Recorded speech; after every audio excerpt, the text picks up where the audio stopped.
So we're in Book 2, Canto 3.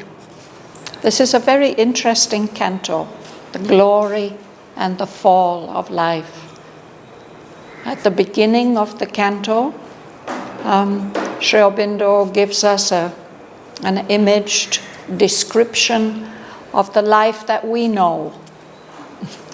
Life as it is, full of doubt and confusion, this great variety of extremes and contradictions, and there seems to be something distorted and perverse about it. No? But at the end of the first section, he told us that this is not the true face of life. Pure and bright from the timeless was her birth. Her moods are faces of the infinite.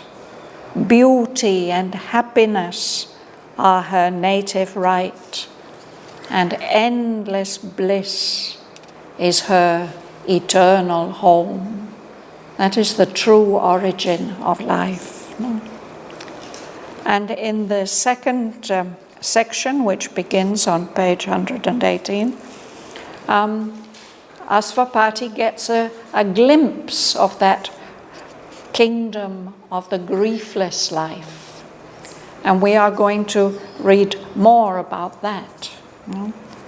We ended last time with this wonderful vision of calm heavens, of imperishable light, illumined continents of violet peace, oceans and rivers of the mirth of God, and griefless countries under purple suns.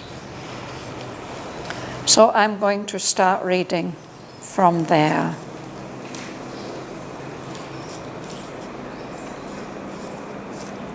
This vision of griefless countries, this once a star of bright, remote idea, or imagination's comet trail of dream, took now a close shape of reality.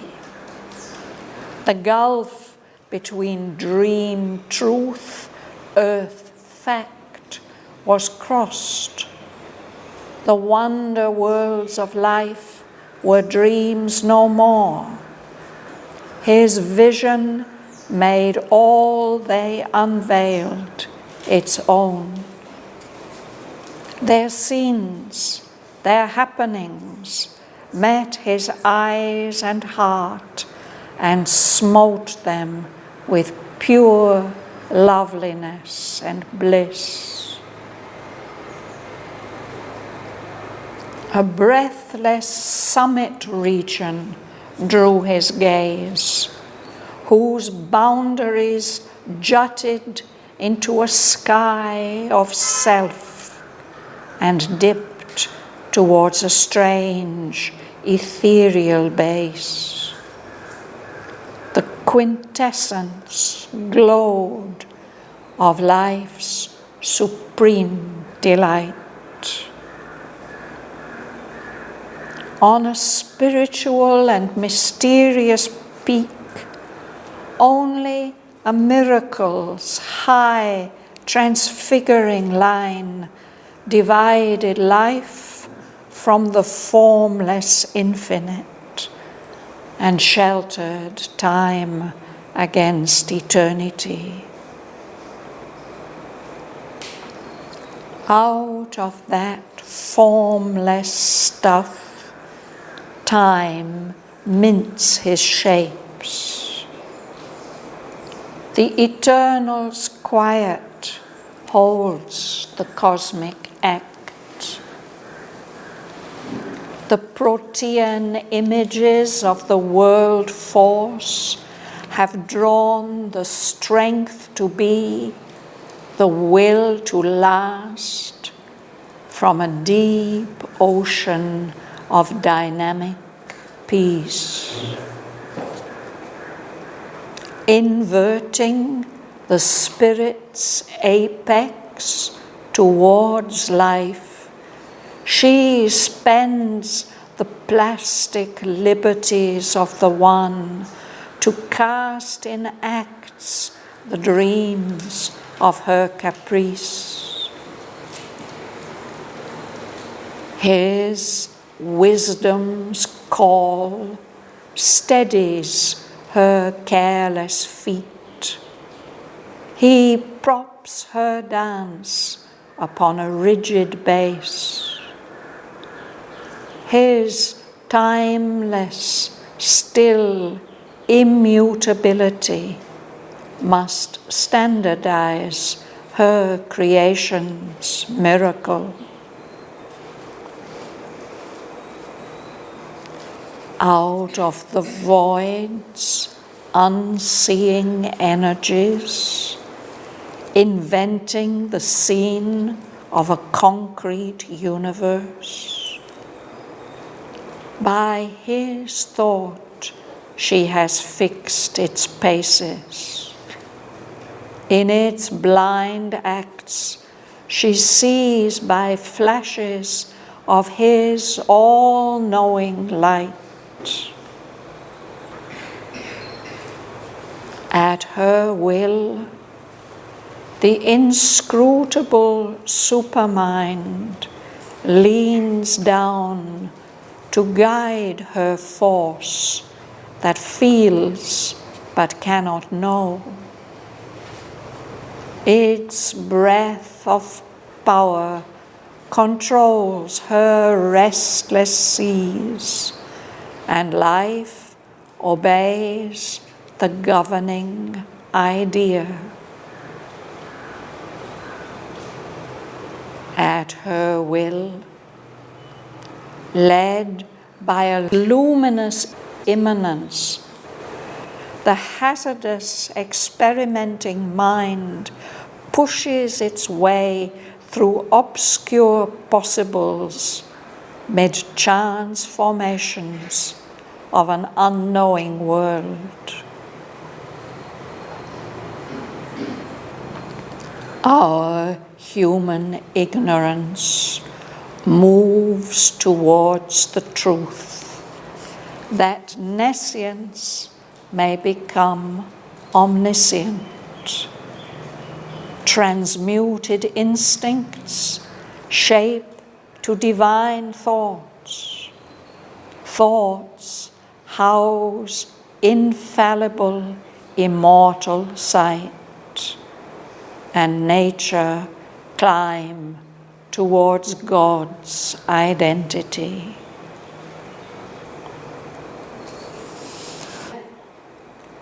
This. We go back, yes. One sentence. This was a stark, bright, remote idea of imagination's comet trail of dream, took now a close shape of reality. Gulf between dream truth, earth fight was crossed. Wonder worlds of life were dreams no more. His vision may only unveil its own. Their scenes, their happenings met his eyes and heart, and smote them with pure loveliness and bliss. Thank you. So this, what was described in the previous section, this glimpse that he has of the kingdoms of a griefless life. Once that vision was like a star, something very bright and remote, a star of bright, remote idea, something hardly realizable, or imagination's comet trail of dream. The comet has a bright head, and then this trailing luminosity, a trail of dreams. But now for Aswapati, it takes on a close shape of reality. It's close to him, it's real. the gulf, the huge gap that is normally there between dream truth and earth fact. That gulf, that huge emptiness was crossed. Those wonder worlds of life were dreams no more for Asvapati. His vision is able to make all that they unveil to him, to possess it, to take it all into himself. So the scenes and happenings of those wonder worlds of life met his eyes and heart, and it's a powerful, like a powerful blow of pure loveliness and bliss. We dream of these things, but rarely experience them.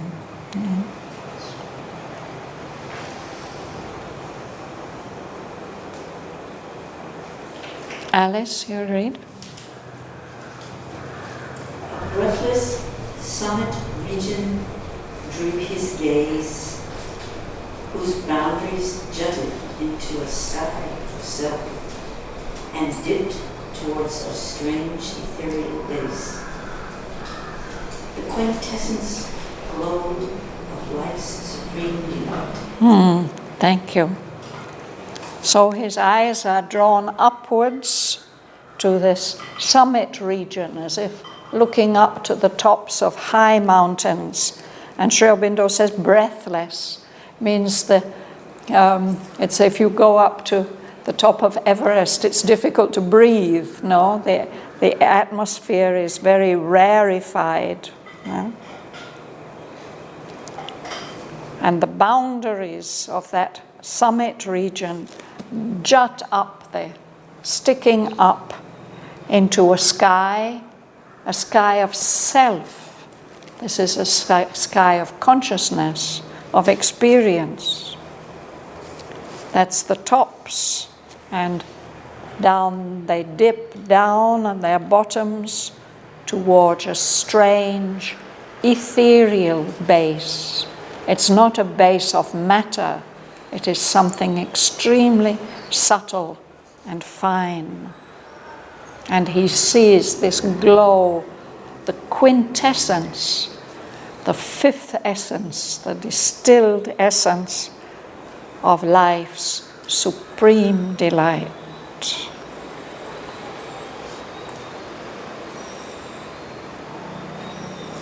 Praveen.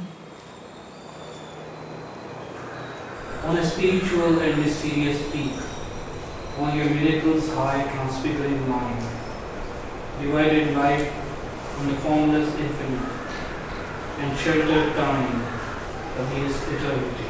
So there's one particular peak of those high levels, no? And there it's only just a line, some miraculous line, which divides life from the formless infinite. We should remember this, that the very highest levels of life are close to the transcendent.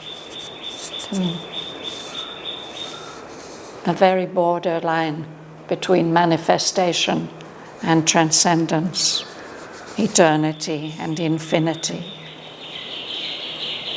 He sees that very, very highest line which divides life from the transcendent state, from the formless infinite, and shelters, protects time from the formlessness and endlessness of eternity.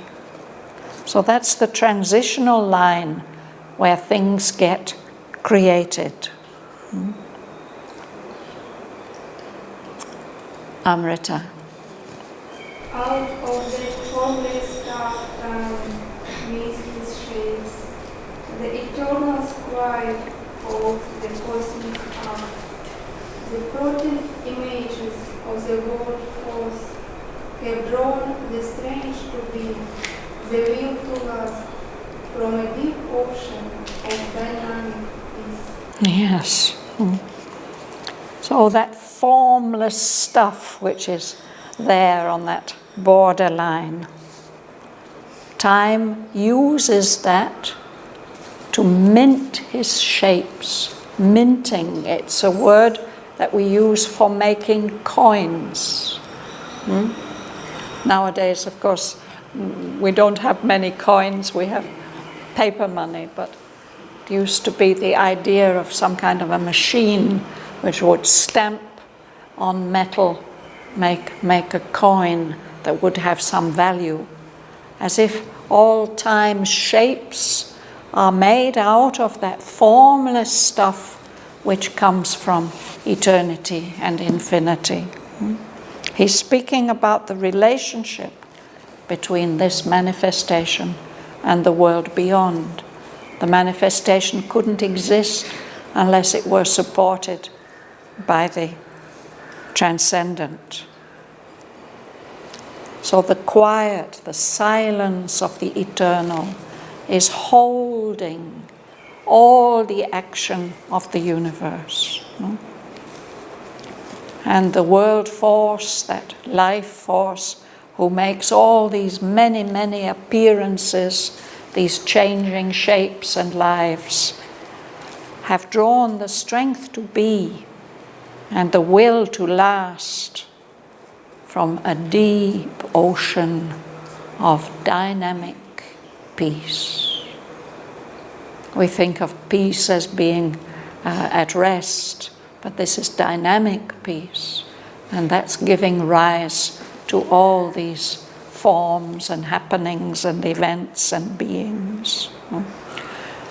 Protean, this is a word from Greek mythology. Proteus is I think he's a sea god who can never be seized hold of because he's constantly changing shape. So Protean, it means something that forever shape changing, constantly changing form. Life is like that, no? It enlivens one form and then it leaves that form and moves into another. The forms of life are always changing. In the evolution also, the first formed thing, the protozoa is single cell, it go on changing its forms.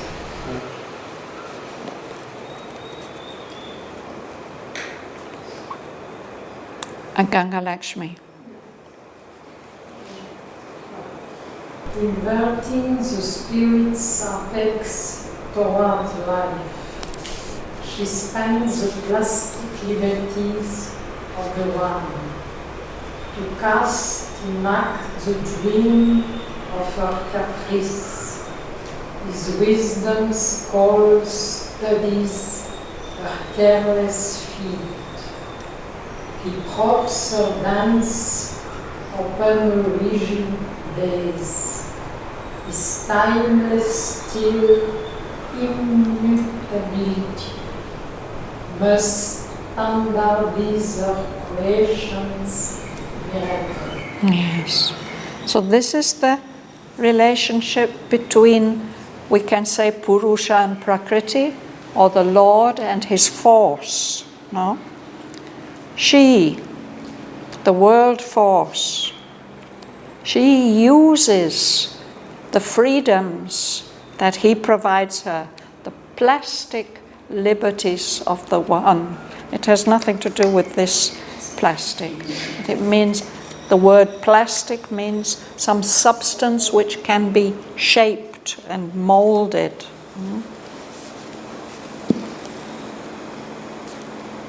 So what she does is to take the spirit's apex, its very highest point, and point it downward, like a downward pointing triangle towards life.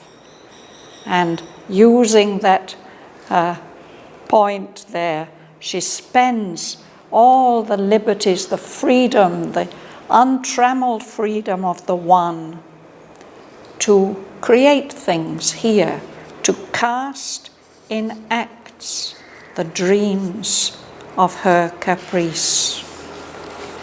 Here in South India, we have master craftsmen who cast metal into bronze into wonderful forms. No? So in a similar way, she's taking that free-flowing liberty of the one and casting it into molds, into actions, according to her caprice, her fancy. But that fancy of hers is steadied, it's kept somehow steady and firm because of his wisdom. He's giving some command which steadies her careless feet. She's just dancing around without caring how and where, no? But he's providing a rigid base, an unmoving base for her dance. His timeless, still, unmoving immutability, the fact that he, the Lord, doesn't change at all, that gives some firmness, and that standardizes her creation's miracle, all the miraculousness, so that there is a certain recognizable repetition of shapes and forms and movements and events. That's the sign of his wisdom's call. What denotes the spirit? Spirit invoking the spirit's apex. So an apex is the highest point of a triangle. So she's taking that highest point of the spirit and pointing it downwards. I'm asking what is here is mentioned as spirit, the one? Yes, Spirit, this is the one. Yes. The spirit means it gives a lot of meanings. Spirit also self. Yeah, it's one of the, we could say, the levels of being. So the highest level is spirit. And the highest level of the highest level, that's what she points down towards this cosmos of time and space and form, of individual forms. He here authorizes her to do all that work of creation. And she makes full use of all the possibilities, even the highest and freest possibilities that he offers her. And he offers her this firm base. There's the, in Indian iconography, there's this image of Lord Shiva lying and Kali dancing on his breast. No? So he's giving her this support so that she can do all this movement, this dance in time.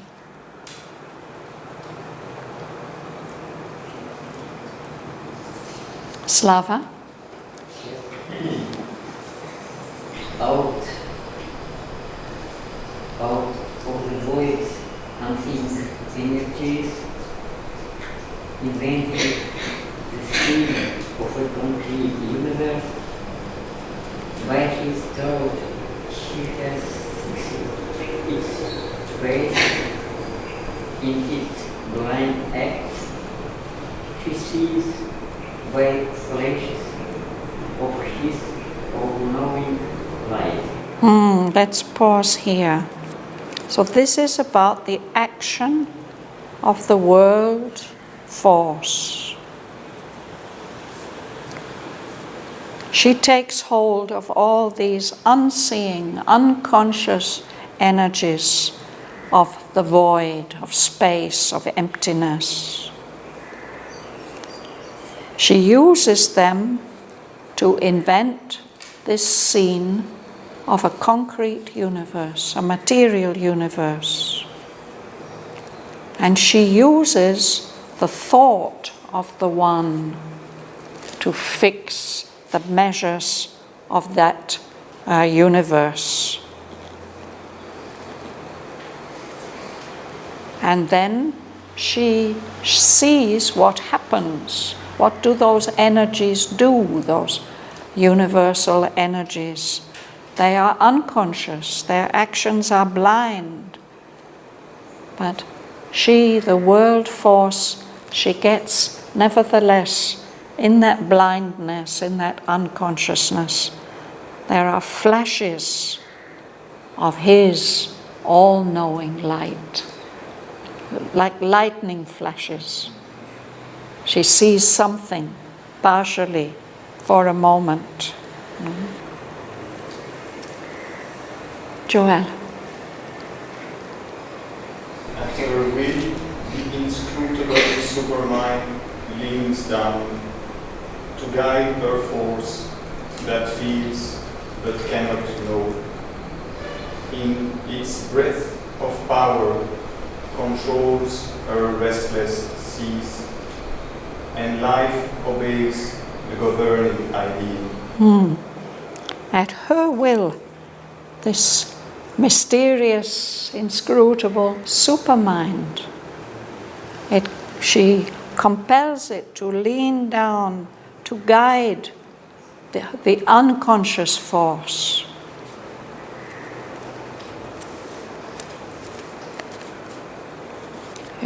If we take a microscope and look into the structure of rocks or crystals or metals, we see amazing beauty and order. And Sri Aurobindo says that's the involved supermind. It's the supermind leaning down to work in apparently unconscious matter to bring that order. So her force, the world force, doesn't have a power of knowledge, but it has a power of feeling. And she takes guidance from this supermind. And its breath of power controls and organizes and orders her restless seas, these oceans of unlimited force. So life obeys the governing idea, the great creative idea which is there in the supermind that's organizing everything and keeping it in its place.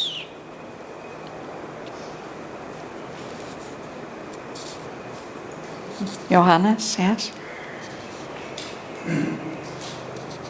At her will, led by luminous immanence, the hazardous experimenting mind pushes its way through obscure possibilities, mid-chance formations of an unknown world.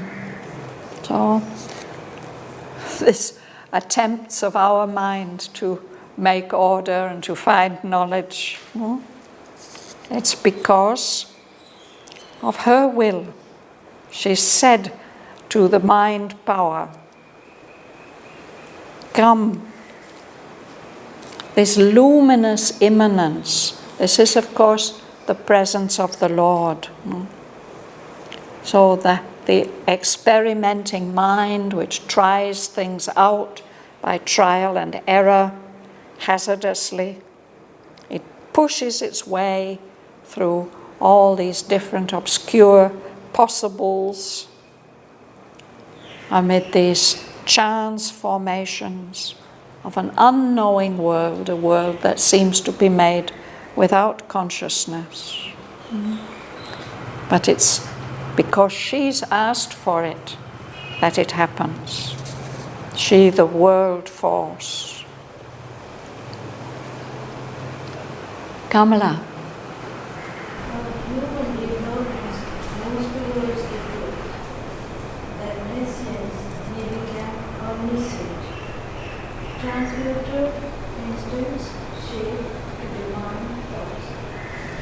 God's house, infallible, immortal sight. Natural climb towards God's identity.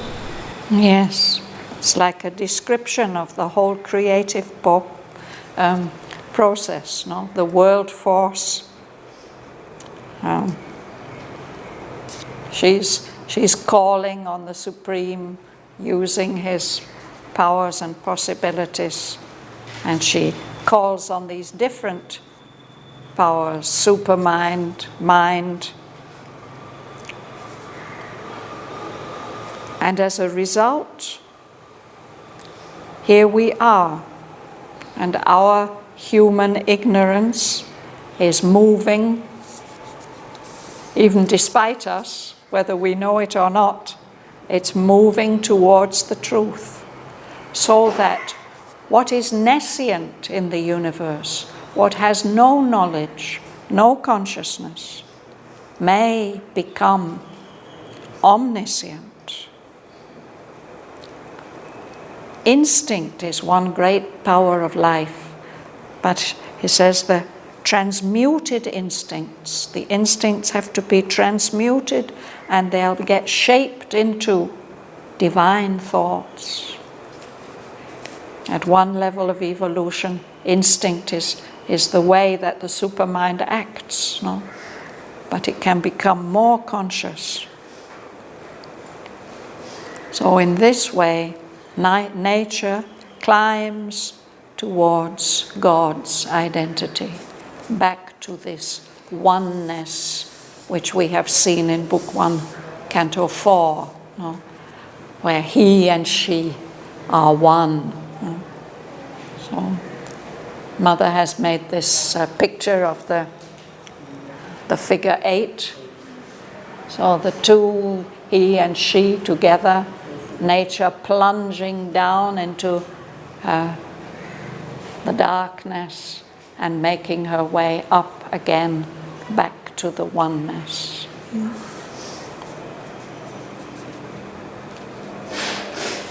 And he is helping her in this work, Martin.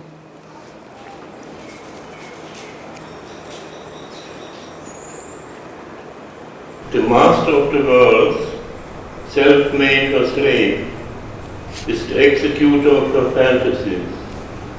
She has canalized the seas of omnipotence. She has limited by her laws the illimited.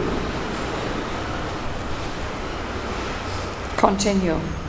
The immortal bound himself to do her work. He labors at the tasks her ignorance sets, hidden in the cave of our mortality. Yes.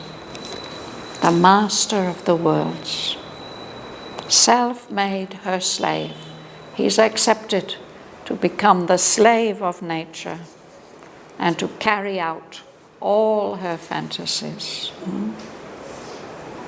So she has canalized, she's built channels for the seas of his omnipotence. And she's limited by her laws of material nature. She has limited the illimitable, the immortal being has made himself her slave, bound himself to do her works. So he labors at the tasks that her ignorance sets. He labors here, hidden in the cape, the cloak. He covers himself up in this cloak of our mortality, our physical nature, which is subject to death. It's this great mystery that it's the Lord who's doing all this. He's become all of us, and he's doing all this at her bidding. But the same knowledge was given to Ashwapati in Canto. Yes. He's repeating. Now Sri Aurobindo is repeating, and he goes on repeating again and again, helping us to understand these things. Yeah. Cape means cloak. It's a cloak with a hood. Mm.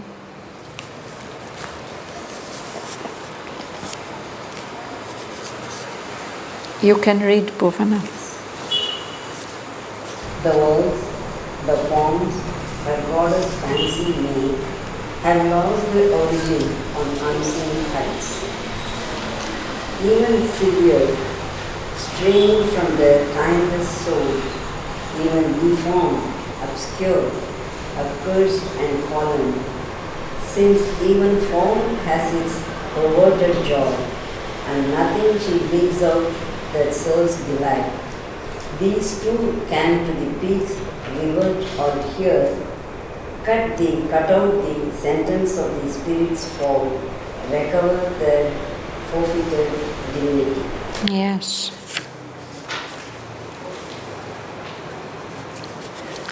All these worlds and forms that have been made by the world force according to her fancy.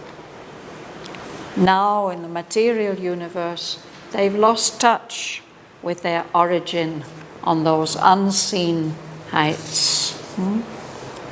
But, he says, even severed, even cut off from their origins, straying from their source, their timeless source, their source beyond time, even deformed, obscure, even apparently accursed.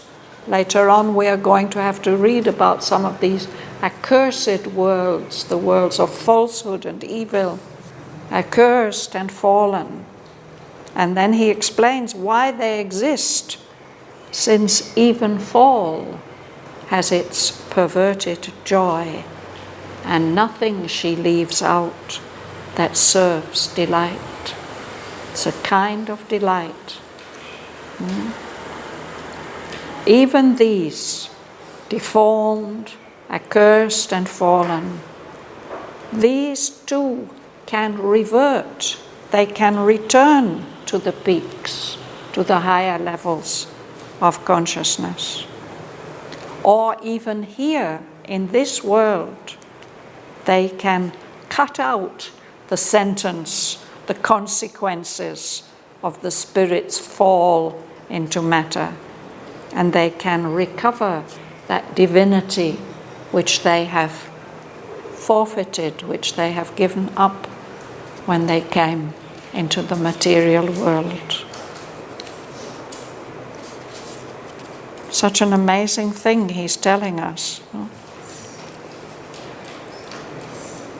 You may be accursed and fallen, but you're not accursed and fallen forever. It's possible to return to the heights.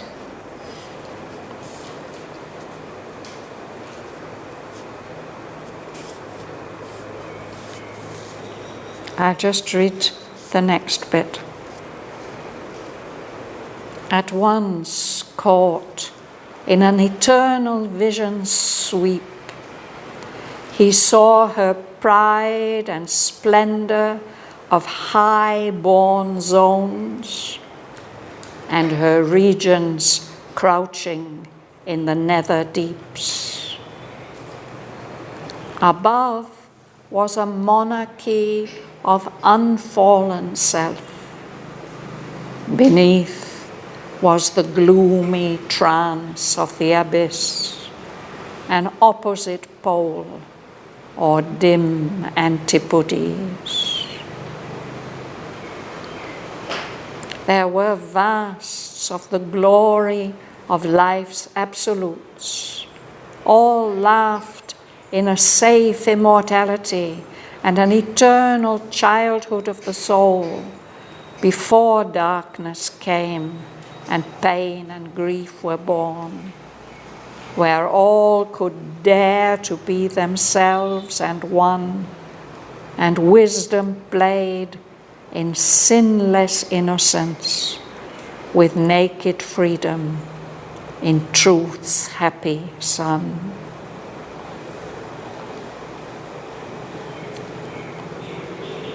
So Asvapati can see all these different levels at once.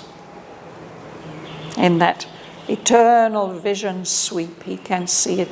It's not that he sees first one and another, he can see the whole range from the highest levels to the nether deeps. And he's going to explain them to us level by level, some of these kingdoms of the griefless life. But for today, we'll stop here.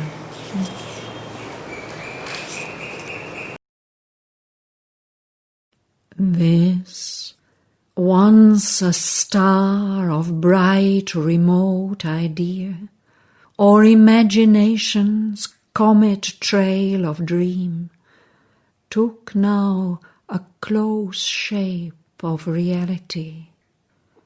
The gulf between dream truth, earth fact, was crossed. The wonder worlds of life were dreams no more. His vision made all they unveiled its own.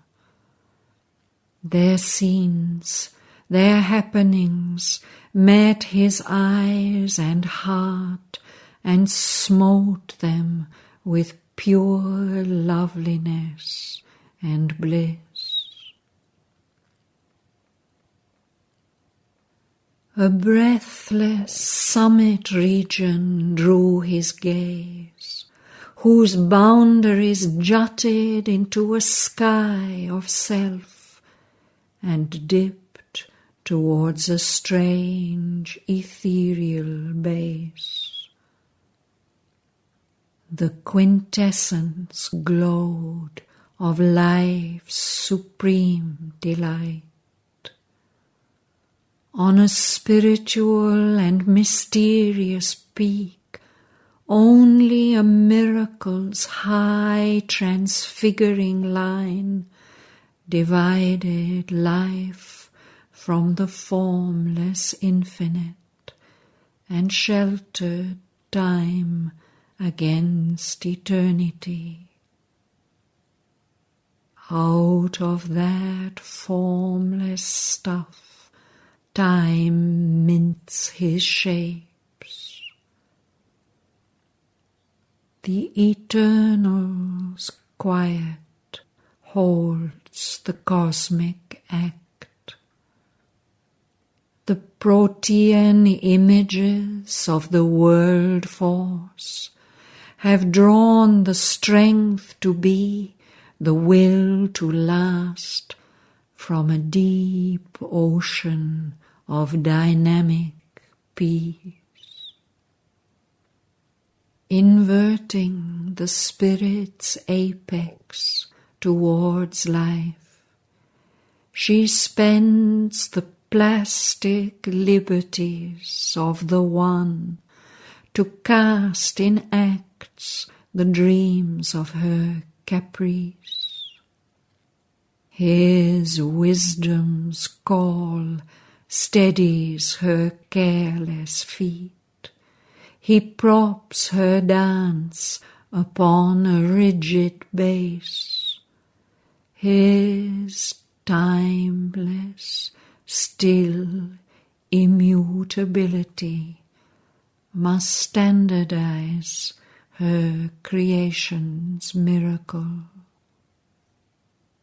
Out of the void's unseeing energies, inventing the scene of a concrete universe, by his thought she has fixed its paces. In its blind acts she sees by flashes of his all-knowing light. At her will, the inscrutable supermind leans down to guide her force that feels but cannot know. Its breath of power controls her restless seas, and life obeys the governing idea.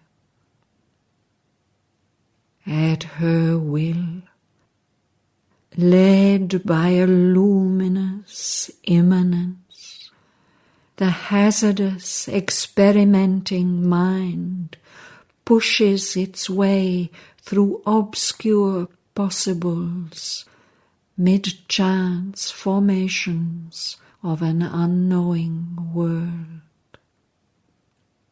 Our human ignorance moves towards the truth, that nescience may become omniscient, transmuted instincts shape to divine thoughts.